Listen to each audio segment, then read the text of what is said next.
very much for your introductory remarks. Okay.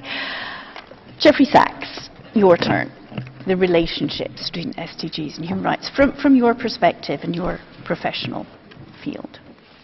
Thank you very much. I'm really very pleased to be here. There really is no difference between the SDGs and the human rights. It's not that they're related. It is the same agenda. And the SDGs should be a tool for the human rights community, and the human rights community should be a key instrument for achieving the Sustainable Development Goals. Most of the SDGs are about economic rights, long-established economic rights. The right to health, SDG 3, the right to education, SDG 4, the right to food, SDG 2, and so on. Most of this agenda is very, very clear. Most of this agenda is failing globally. And so we need to understand what is the essence of this challenge. Although the challenge, of course, differs by country and by context, I want to offer one main idea for this community that I think is extremely important. The SDGs fail not only or even mainly because of discrimination and exclusion of rights, but because of poverty.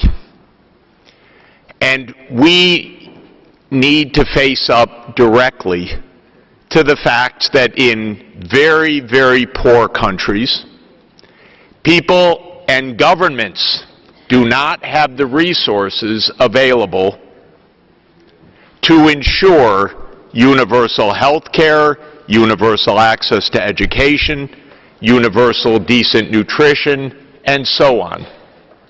If you go back to every economic rights covenant and agreement, it says that the realization of these rights depends on international cooperation. That's money, financing. The main point I want to emphasize is something very simple, which is that the world is rich, and yet we have 1 billion people suffering in extreme poverty and duress because of the failure of the rich, both the governments and super rich individuals, to fulfill their obligations on human rights. So you can point the finger all the time at poor governments and poor countries, but it will not keep the kids in school. It will not keep the healthcare system functioning. It will not build the infrastructure. The real denial of human rights in this world is that countries like mine, the United States, are $100 billion short of the development aid that they should be giving. We're supposed to be giving 0.7. We give 0.17 on a $20 trillion economy. That's a $100 billion shortfall. That's why kids die in this world. That's why the human rights are not realized. I just looked it up, the 10 richest people in the world this morning, because you can track it day by day, starting with Jeff Bezos at $139 billion this morning, are not called upon to do their part.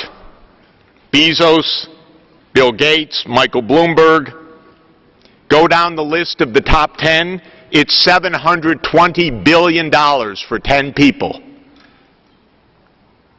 10 people.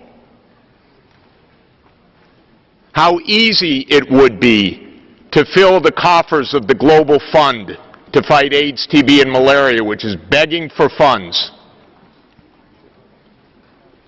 So The rich have us in a game, is what I'm telling you. The game is we struggle and we try to make pressure on the poorest places in the world, and the rich live with impunity. That is a human rights violation.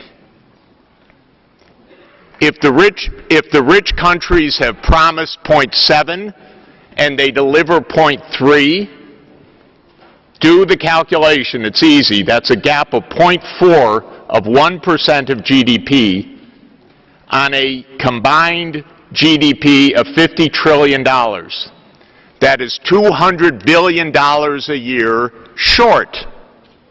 $200 billion would guarantee every child a place in school in this world. It would guarantee universal health coverage. It would bring the AIDS, TB, and malaria epidemics to an end. No problem, by the way. So we're not in a poor world struggling to realize human rights. We're in a rich world that doesn't achieve basic rights established 71 years ago because the rich do not do their job. Please, human rights community, say this. This is the biggest denial of human rights on the planet. The failure of development assistance, the irresponsibility of the super rich who want to go to Mars not to take care of the problems on Earth. And we could achieve these goals with a decent budget.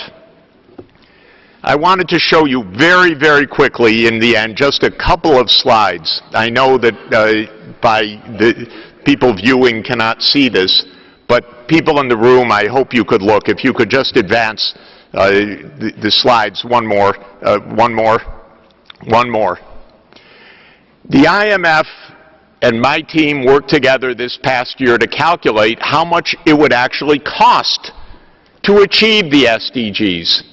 Countries like Rwanda and Benin would have to spend an extra 20% of their GDP just to keep the kids in school and to have health care and to have basic electricity, water, and sanitation. No way they can do that on their budgets. It's impossible. This is what needs to be understood. That's poverty. They cannot achieve the SDGs on their own. Next slide. If you'd advance the slide, please. So what we found was that for the developing countries, what the IMF calls the 59 low-income developing countries, those countries have to spend another 14% of their GDP just to achieve the basic SDGs. Okay? 14%. That's way beyond their budgetary means. Next slide. Here is the point. Maybe through domestic resource mobilization, if we stopped our rich companies from putting their money in the Cayman Islands and actually paid their taxes in these countries, you could raise some increased tax revenues. But there would still be a gap of about $300 billion a year. That's a human rights gap. $300 billion a year needed to realize the rights to health, to food, to education, to basic infrastructure, SDG 6 and SDG 7, $300 billion a year. Here's my tip to you. I can't tell you how tiny that amount is. I'm a macroeconomist. Maybe to you, 300 billion is a large number. To me, it's a rounding error. The world economy is $135 trillion this year, measured at international prices. There is no problem if we try to find $300 billion. Start with my country, the United States. I can't tell you how rich we are, except that the money is at the top and they get the tax cuts, they get the tax breaks, and we're not demanding that they do their part. Hundreds of billionaires and kids dying. That's the human rights abuse in the world. Next slide. The SDG 17 details what we need to do. More domestic resource mobilization, that means less tax cheating. Number 2, development aid. Number 3, finding additional resources where the richest people in the world, 2,000 of them, have $10 trillion of wealth. You can look up Forbes magazine so you can find out your friendly billionaire next door. They don't need that money. There's no way that a human being can spend $1 billion on themselves or their family. They have no marginal propensity to consume out of this. It's all wealth. So we should tax it. 4th is debt relief.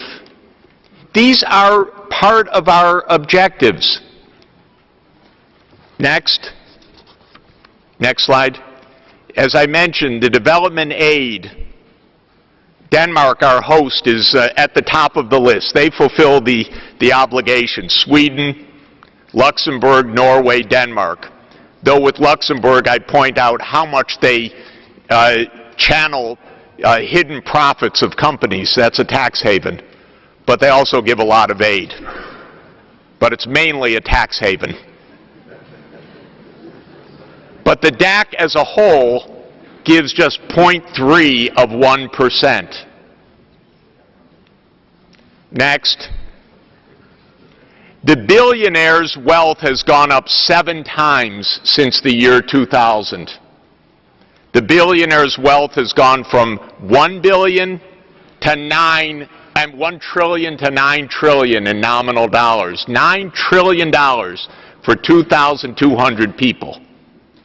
That's gone up 7 times if you adjust for inflation. The number of billionaires in the world has increased 5 times in the last 20 years. 5 times. This is a game, ladies and gentlemen.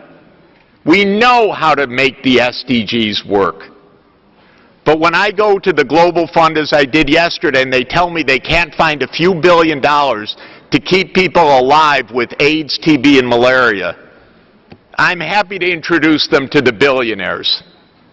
But we have to say that it's a human rights abuse of super rich people to hoard their money, and a human rights abuse of our governments not to be taxing this money so that we can solve the most basic life and death problems on this planet. And then the last slide. You can't really see it from here, but it's a list of places to go for money. All right? My email address is sachs@columbia.edu. I'd love to go together with you for the money. Because unless we have the money, we're not going to realize the human rights. Thank you very much.